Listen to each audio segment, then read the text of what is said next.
Welcome back, movie readers. Today I'm going to show you some classic novelisations which are considered significant or notable from my collection. Now, before film novelisations, there were other types. What other types, I hear you ask? Well, before cinema, people would watch stage shows. One of the most well-known books, Peter Pan, was in fact a novelisation, written by J.M. Barrie when he adapted his own stage play into a novel. I'm not going to show you a copy of this, because this is called reading movies, not reading stage plays. With the age of cinema, we began to see the sale of photoplays, which included still images and some text. Shortly after, we began to see novels written based on the screenplay. One of the earliest successful novelisations was King Kong, printed in 1933 and written by Delos Lovelace, who was an author of children's books and historical fiction. It was notable for containing an extra scene featuring a pit of spiders encountered by the explorers, which didn't get filmed. A homage to this scene is featured in Peter Jackson's 2005 King Kong, with various insects and other creepy crawlies. The Lovelace edition has been in print for over 80 years now, and here is my 1966 edition by Corgi. My next four books are notable for being considered standalone books in their own right, because many people didn't know these books were based on screenplays, and instead believed the book was first. In fact, the film was first and the book being released either before or close to the cinematic release, and even today some people may not be unaware. First up is Fantastic Voyage by Isaac Asimov.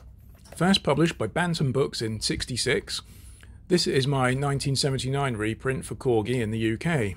Bantam Books wanted a big-name sci-fi author for this novelisation, and at first Asimov declined the offer, initially not keen to work on someone else's story, but was eventually persuaded.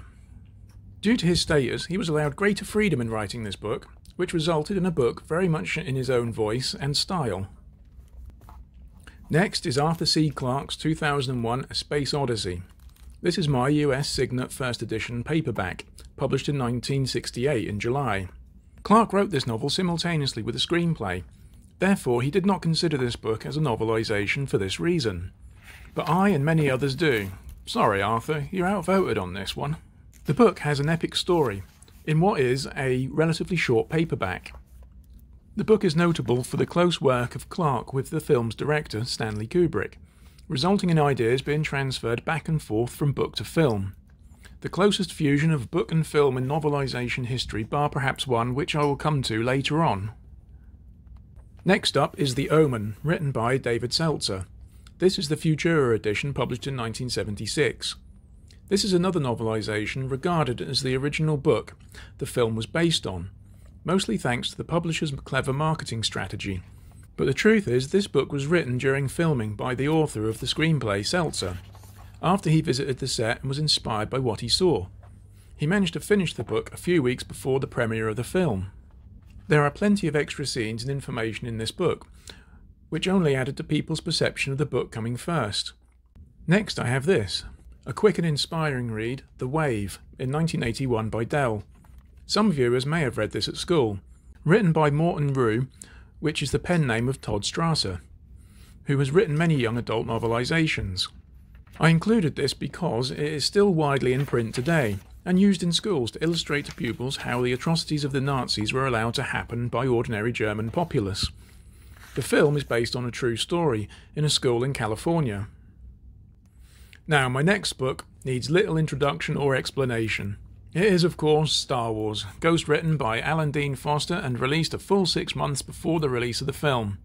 You could say it sold a few copies.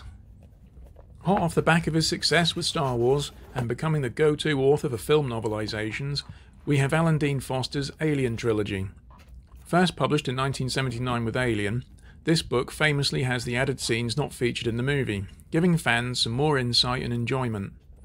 In 1986, Foster would then give us more with Aliens. This also featured more added scenes, making the book as enjoyable as seeing the film again. The same for 1992, Alien 3, which improves on the prisoner and monk aspect of the characters a little. It was the only way to enjoy what is now coined the assembly cut back in the 1990s. This trilogy is still surprisingly in print today, and published by Titan Books. which is a testament to their appeal and relevance. And it is here, in 1992, where we witnessed a significant shift in the home video market, which I think began a further negative effect on novelisations after the introduction of the VHS format. James Cameron released a special edition of Aliens in 1992, and The Abyss, reinstating some key deleted scenes in the movies, a trend which would stay with subsequent home video releases on DVD and Blu-ray, lessening the appeal of novelisations as a way to experience extra scenes. The next three are notable books as they are considered better than the movies that they were based on. They are also notable for being written by established authors of their respective genres of science fiction. This is perhaps something that publishers and studios should take note of.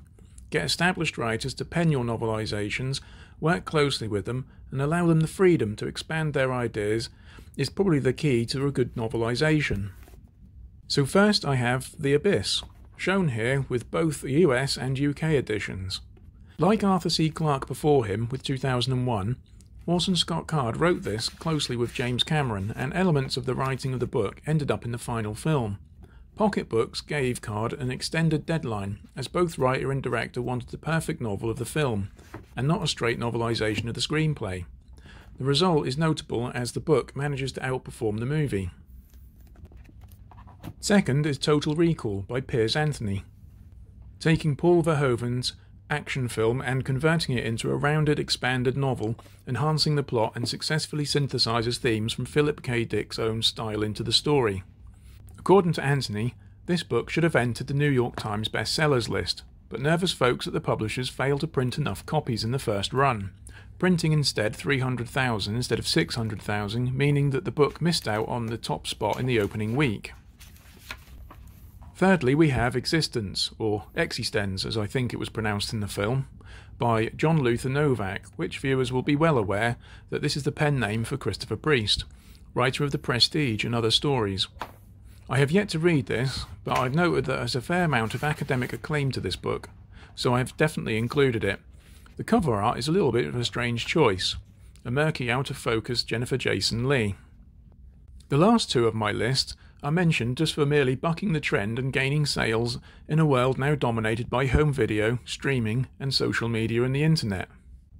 So I have Godzilla by Greg Cox from 2014. I mention this as it was a surprise runaway entry into the New York Times bestsellers list. We could also include 30 Days of Night and Batman Dark Knight as well for this achievement. The most recent novelisation in my list is Once Upon a Time in Hollywood by director Quentin Tarantino. I will end this video with a novelisation written in homage to novelisations which were enjoyed by the author Quentin Tarantino. This book not only debuted at #1 in the New York Times bestsellers list, but also had enough momentum to release a hardback edition containing some extra material, such as colour film stills and background information. Some nice additions with the nice Bounty Law poster art and other movies mentioned in the film. This is a must for any fan of the film or of Quentin Tarantino. I can't decide which has the best cover art. Please let me know your thoughts below. That is all for now. Please let me know what you think of this list, and of course let me know of your own favourites which you would include. Thank you very much for watching, and it's a goodbye from me.